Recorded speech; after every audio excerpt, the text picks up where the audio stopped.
Hey guys, welcome to the Lunge and Lift podcast. Today we've got a great episode for you all about negotiating knee pain. We're going to talk about the mechanisms of injury, common causes of knee pain, and what you can do about it.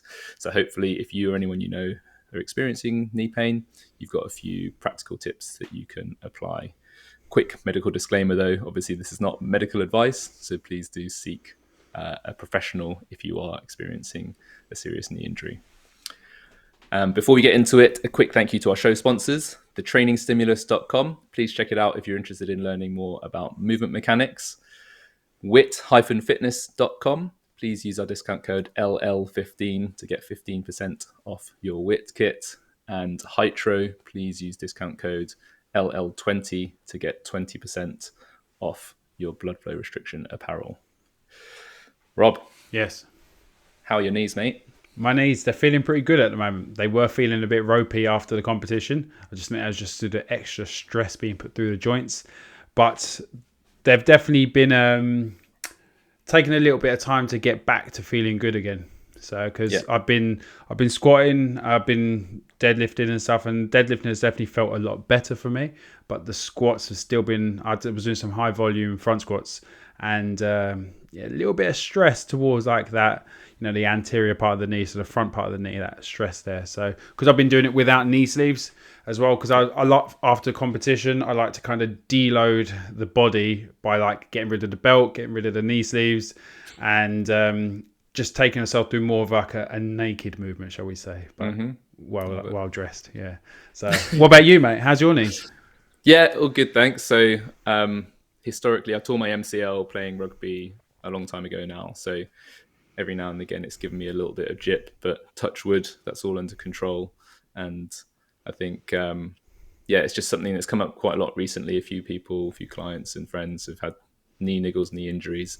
So I thought it would be useful to do an episode on the principles behind knee injury so that other people can learn about how they work and what you can do about them, basically. Yeah, I think it's also important because we see so much of it on social media now with like knees over toe guy that the extreme end range is obviously being popularized and pushed, which is great.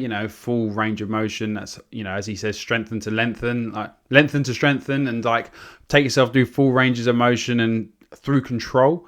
I think it's a great message to be pushing out there. So I think it'd be really good to kind of break down maybe some of the reasoning behind that, and also kind of give people an idea that maybe they might not be able to get fully there yet, which is, I know, something that he discusses and says, look, there's ways you can scale things back. But I think because we see things so much, we look at the end thing and say, why am I not there? And maybe understanding how to maybe get to these bigger ranges, and also if we are experiencing any niggles and stuff like that, then how we can obviously deal with them. So I guess first question would be, how do knee injuries normally come about?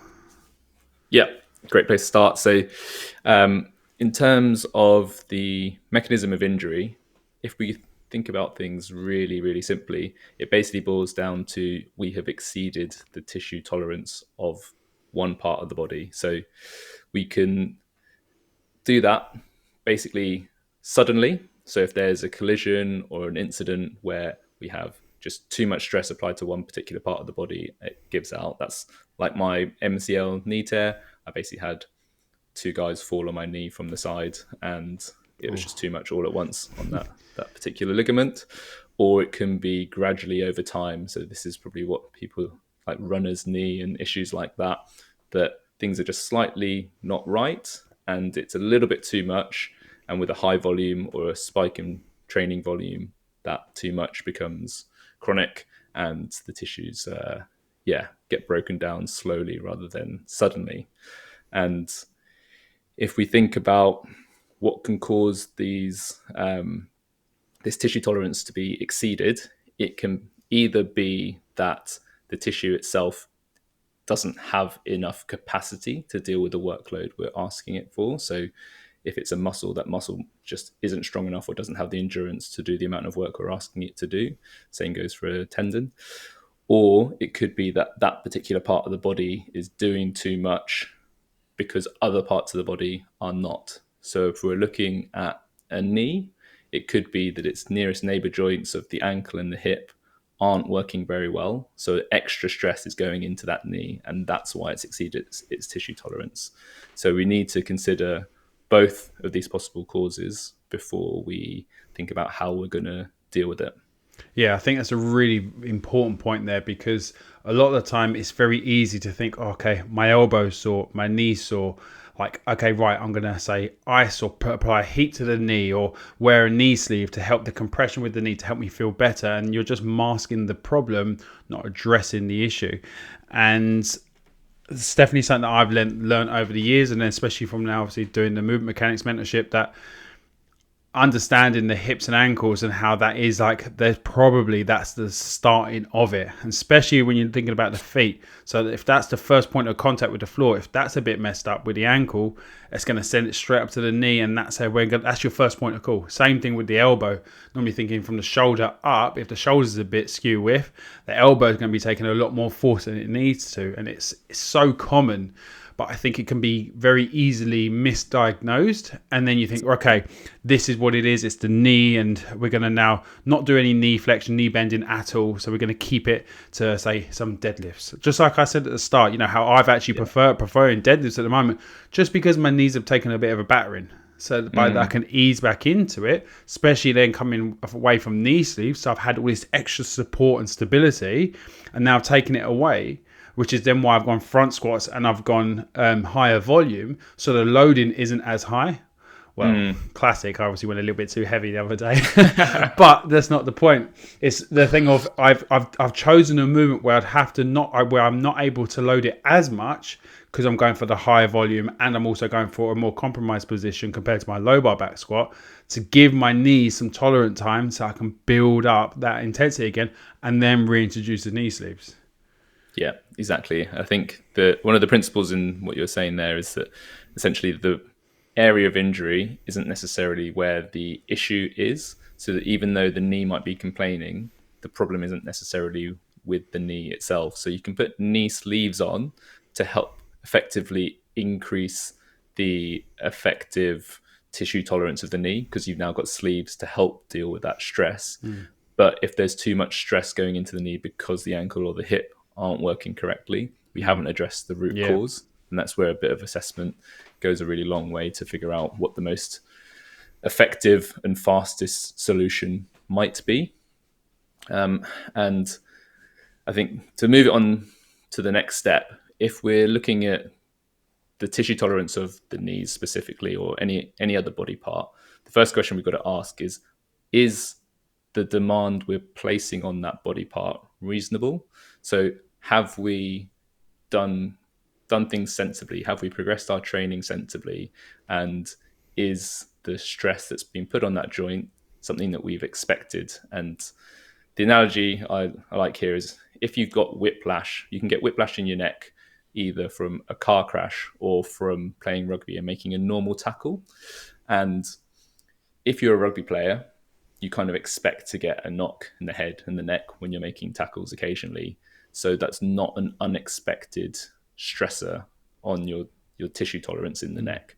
So we might look to change your training to improve the tissue tolerance of your head, neck, shoulders to deal with that, because it's something we would expect.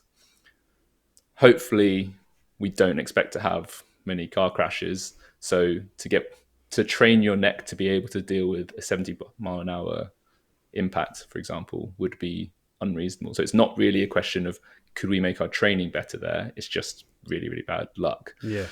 So when we're looking at somebody's knee injury, what's the training in the lead up to that knee injury been like? Have they been slowly, sensibly, progressively overloading their training?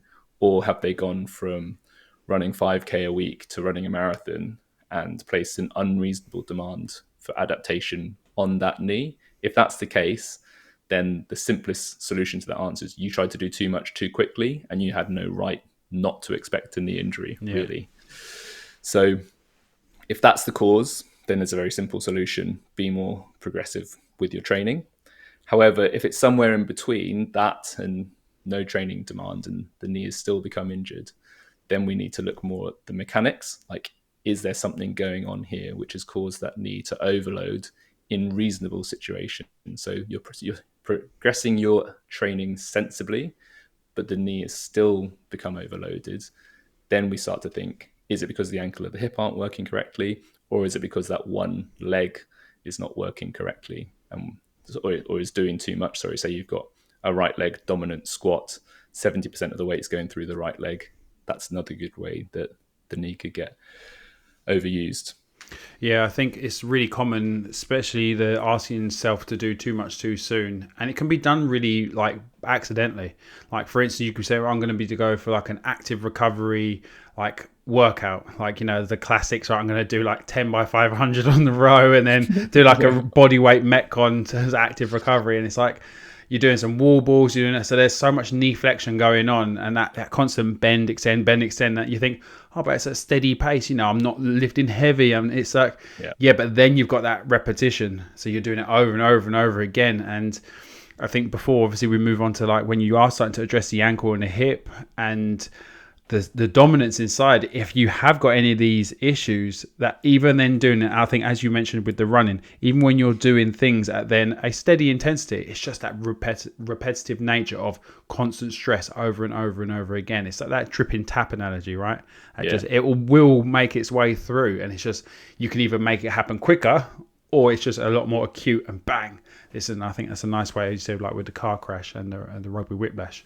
So when we then start thinking about up and down the chain, so when we start talking about ankle mobility, stability, hip mobility and stability, what are a couple of things that maybe we could start to think about to maybe try and self-diagnose the knee pain that we have?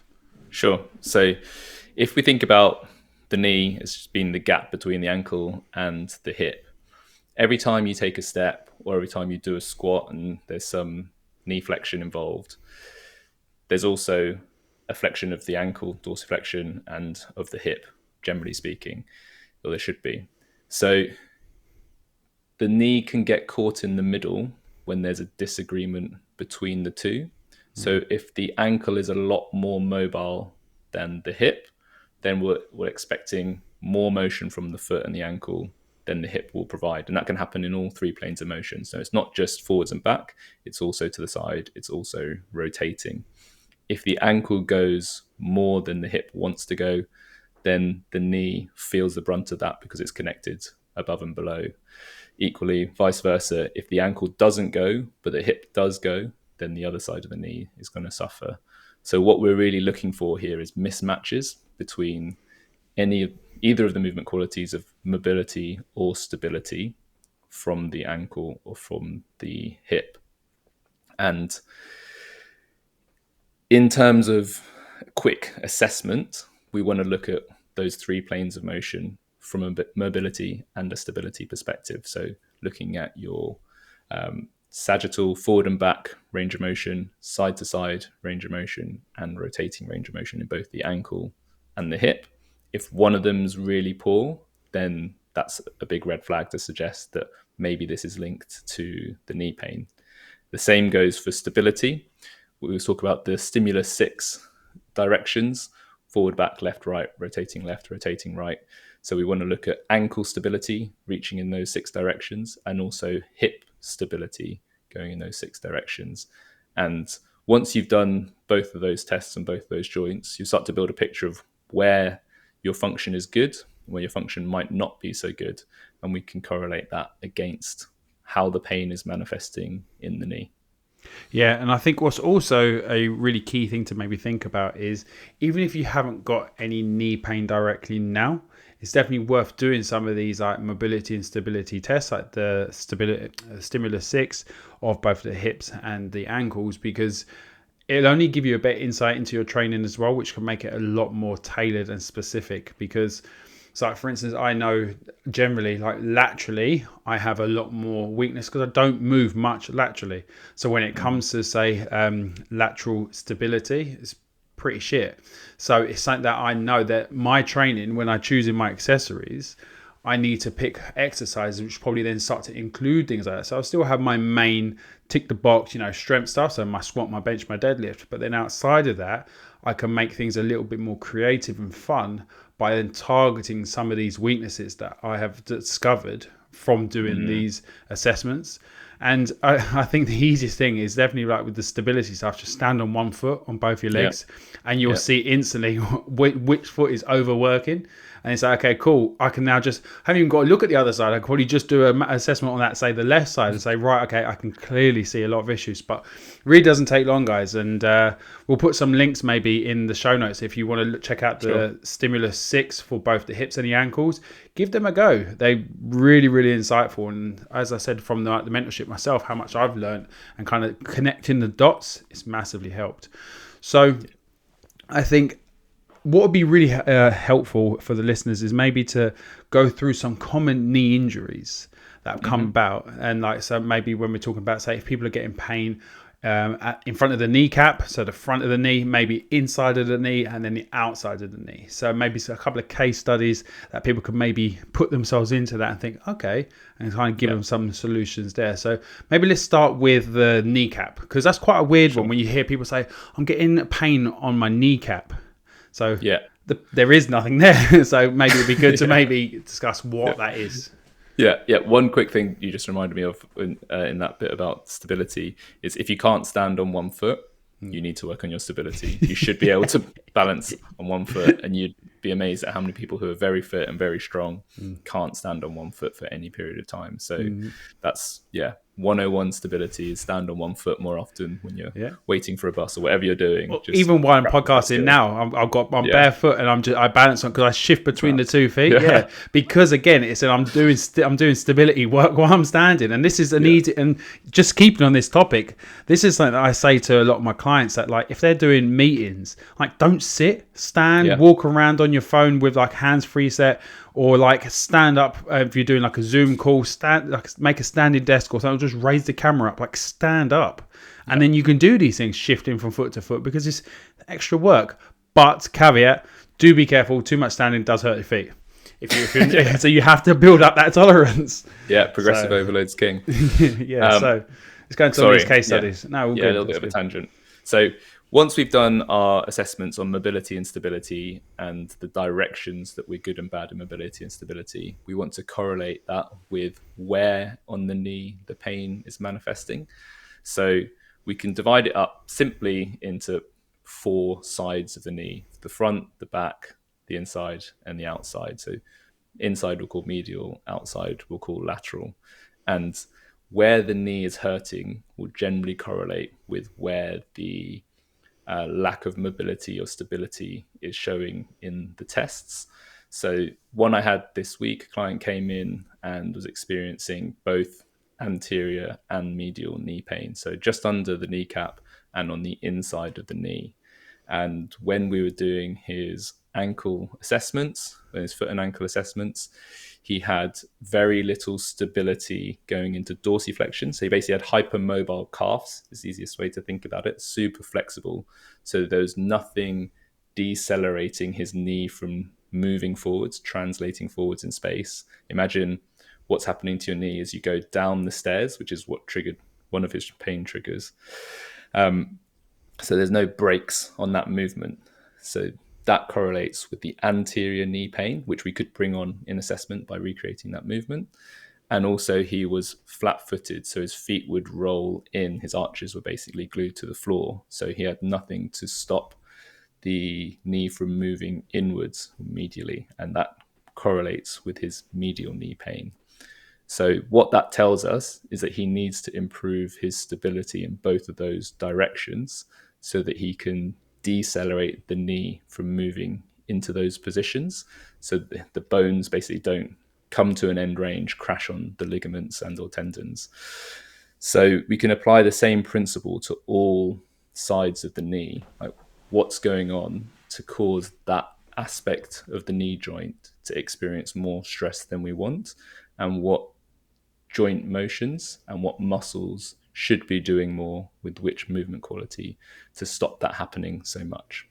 So could you give some examples of some of the exercises that you say prescribed for him for the pain? So say pain on the inside and pain at the front of the knee. What were some of the things that, because you saw he needed, say, some extra stability in that exercise, what are some of the takeaways that he has got to do? Sure. So, in terms of the medial knee pain, let's start with that one. When we move the knee inwards, we can call that a knee abduction. And it's also a knee internal rotation as we sort of turn inwards. Both of those were a real struggle for him in his ankle stability assessment. So that's a great starting point for where we need to build him towards. So, in terms of building stability and control in those movement patterns, we would put him in exactly the same setup basically as the assessment, like the stimulus 6 ankle stability drills, focusing on targets. So, he would reach with his other foot to the side and he'd reach for his other foot around the corner to create both of those joint motions slowly with control to a target. And we actually gave him a little bit of weight to help. There's a couple of benefits to that. One is co-contraction, which we talked about before, where we fire up all the stabilizing muscles. And the other one is because there's extra weight going through his body, he actually gets more feedback through that foot. So your balance is essentially your body's ability to feel your weight through your foot and then respond with appropriate muscle contractions. So because there's more weight going through that foot, we're effectively turning the volume up on his proprioception so he can then learn the skill of balance faster than if he didn't have that weight. So that looks like basically similar to a lot of people have the clock drill when working Yep. on their ankle balance, where they just sort of reach around a clock. We're just focusing on the one straight to the side and the one rotating around to develop that stability. So like 3 o'clock and 9 o'clock, like kind of those, like with the rotate. Well, maybe like 4 o'clock in a way, because you've obviously got the Yeah, rotation and down. yeah, No, exactly. yeah. So think of it as like if you're standing on your right foot, I would call it west and southwest. Yep. Yeah, and if you're standing on your left, it would be east and southeast Yeah. as the two main directions of reaching. So that would be for the medial knee pain. For the anterior knee pain, we want to focus on decelerating dorsiflexion and getting the calves working better. So the old school way of doing this would be like classic calf raises, but we also want to make it a little bit more specific. So make it a little bit more like walking or even going down the stairs. So this is actually a great move that the knees over toes guy has popularized. The Peterson. step down, yeah. Yeah. So Yeah. either Peterson, Poliquin, or Patrick, Yeah. whoever you I don't prefer. know why. They're all slightly different. Yeah. So But step downs are great. Yeah. exactly. So it's a step down. So you're basically practicing the skill of going down the stairs, but we needed to scale it because a normal stair height would trigger the knee pain. So we could either go on a lower step or we could actually give him a bit of a slant to increase the length tension in that calf muscle. So the calf would fire sooner at a smaller degree of knee flexion, which means he gets to experience the same movement pattern, but in an unpainful way to get the right training stimulus to control the movement that's actually hurting him.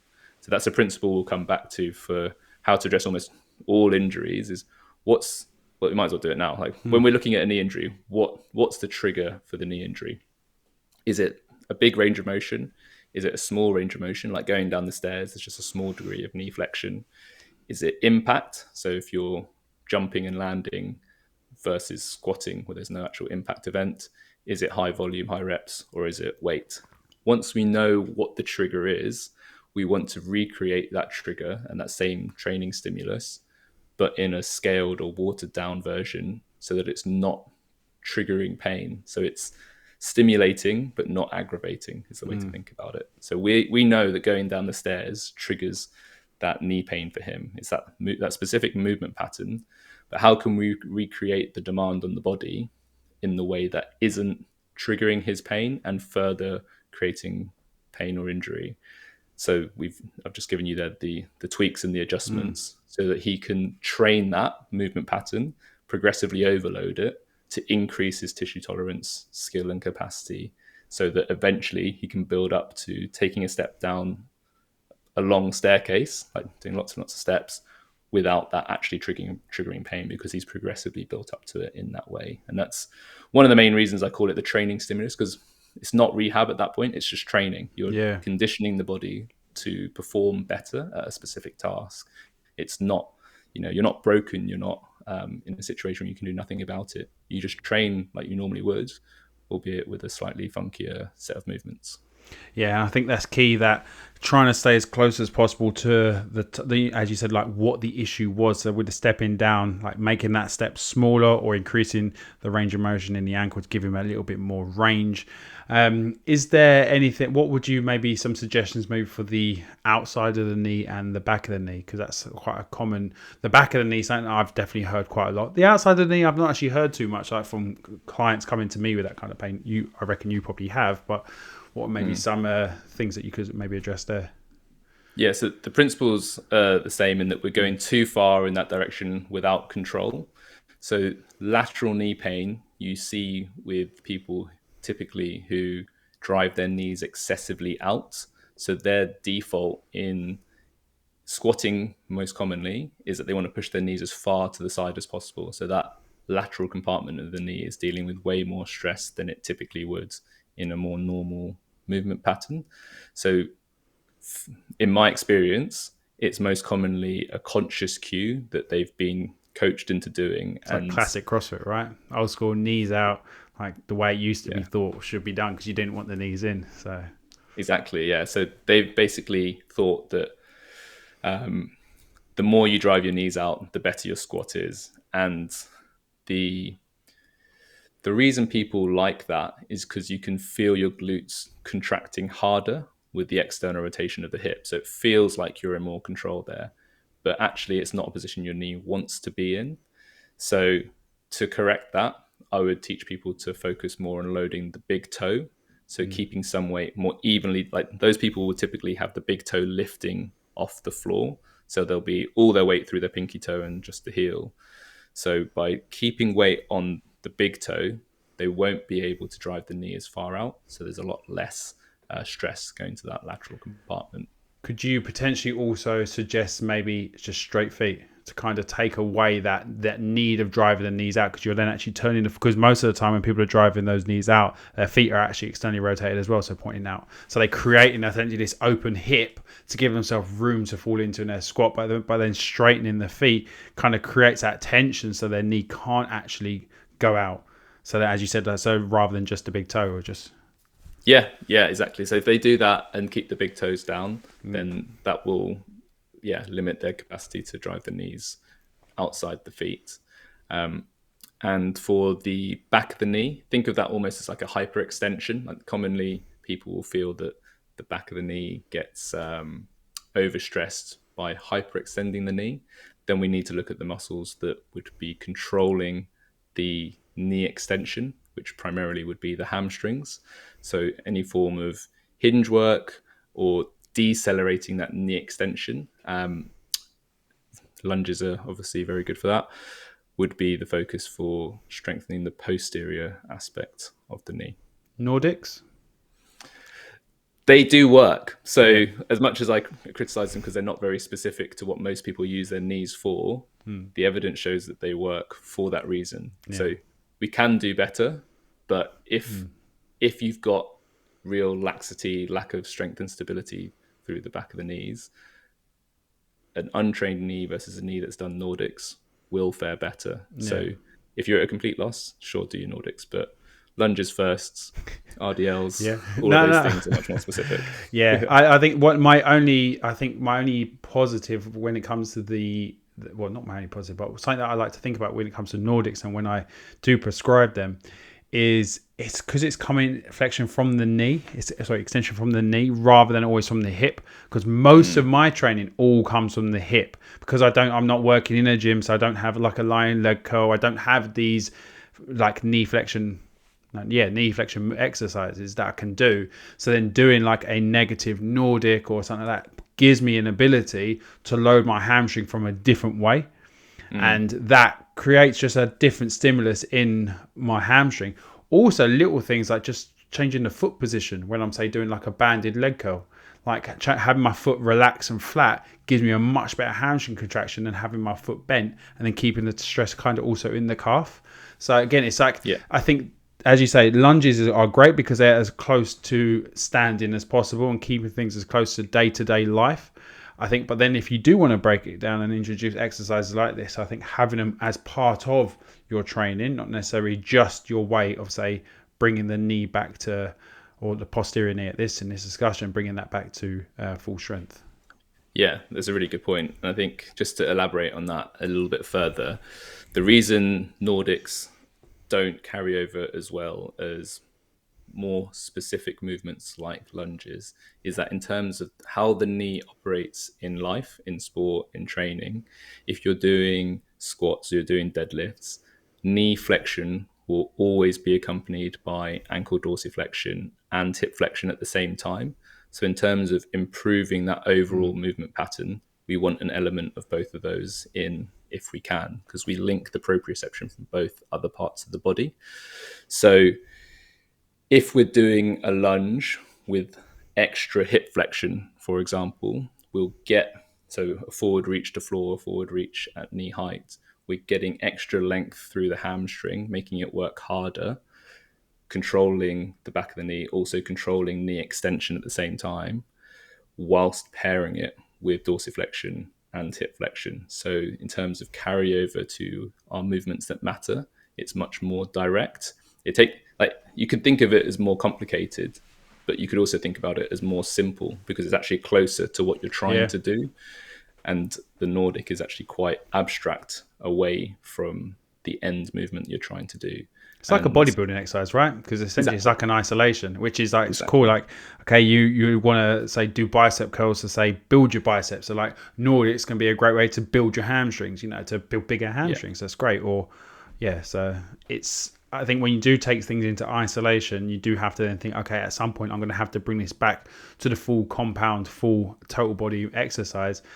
That's the reality, because like when we've spoken about before, when you get bodybuilders just hurting themselves doing Mm, basic day-to-day lives because they've got so built up across their bodies, like we're talking about yeah. probably a lot of like assisted athletes that like massive, like Mm, they've isolated their delts, they've isolated their biceps and their triceps, and they go to close a car door and they strain a bicep or strain their chest. You're like, you closed the car door, mate. So it's exactly. that's obviously great for their sport. So their specificity was just right for what they needed to do. But when it comes to then day-to-day life, which is what you're doing most of the time, they were so far away from that they've forgotten their function, and that's where I think what's quite cool, like with the knees over toe guy, that when you see a lot of the stuff that he's doing, he's talking about making it as functional as possible. So staying as close to, for him, it's basketball, but like being as Mm, close to movement as possible. yeah, exactly. I think having that end movement in mind just makes everything so much simpler. Like on the training stimulus mentorship, we always talk about that spectrum of specificity. Like, what is this for? What am I strengthening my knee for? Why do I want my hamstrings to work better for my knee? Is it for basketball? Is it for running? Is it for deadlifting? And once you have that context, you can tweak and adjust your movements so you get that training stimulus, but in a more aligned way Hmm. rather than just doing real generic hamstring strengthening, which is very dissimilar to how your hamstrings are actually going to be used in sport. Like kicking a football compared to doing a Nordic, they look very, very dissimilar. They both involve Yeah. hamstring Yeah. shortening and lengthening, but in very different ways. So the carryover is always going to be limited. Cool. So I think to kind of maybe wrap this up, I think it'll be quite good to maybe, if you are experiencing knee pain, I think making sure you've run through a checklist of some sort, like your ankle mobility and stability, your hip mobility, stability. And as I mentioned earlier, we'll put a link to the videos that Ash has kindly recorded and put on up on YouTube. So you can maybe run through those drills yourself and maybe get some insight into areas that you might need improvement. And and from there, if you're still lacking, don't be afraid to send us a message, send us a video in, and we'll be able to hopefully give you some ideas. And then we can also do an episode on that, maybe having some listeners weaknesses and we're discussing them. So if you've got room for improvement, which we all do, make sure you start working it and improve. Have you got anything else to maybe take away? Yeah, I think that's spot on. Really, like if you've got knee pain or someone you know has got knee pain, the checklist is basically have a look at your ankle stability, mobility, hip mobility. If you've got a weakness in any one of those particular or maybe 2 or 3 directions, work on that, see if that improves things. The other thing you want to be considering is what are the triggers and can you scale back those triggers? And what like it's basically microdosing the movement. Can you build it in a small and progressive manner that isn't triggering the pain or making the injury worse? Other generic takeaways would be that unilateral work, single leg work, is a really simple way to try to address side to side imbalances and also improve stability. So obviously go-to number one is the lunge, but any sort of single leg squat or single leg deadlift will be improving those as well. And then patience for any injury. Like if you're doing that microdose approach, obviously we want to adapt faster than we're stressing. So slowly, progressively over time is the way to go there. Don't get ahead of yourself and do that marathon from a 5K.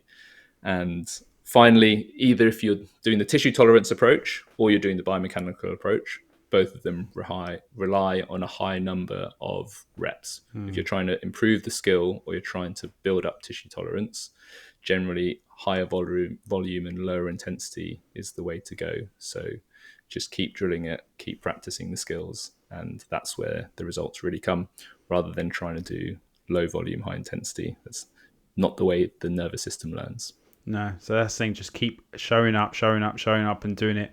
Start the session, maybe middle of the day, that kind of things. Like even if it's just randomly, like a good say 6 reps on each leg, say of whatever drill you're doing, just those little things. Yeah, constantly doing that really helps because you don't feel like you're doing anything, if you know what I mean, but you're doing something, and that's the thing. As long as you're doing it properly, you're not just moving for moving's sake, and you're trying to make sure it's as prescribed, then you're going to really get those strong bulletproof knees.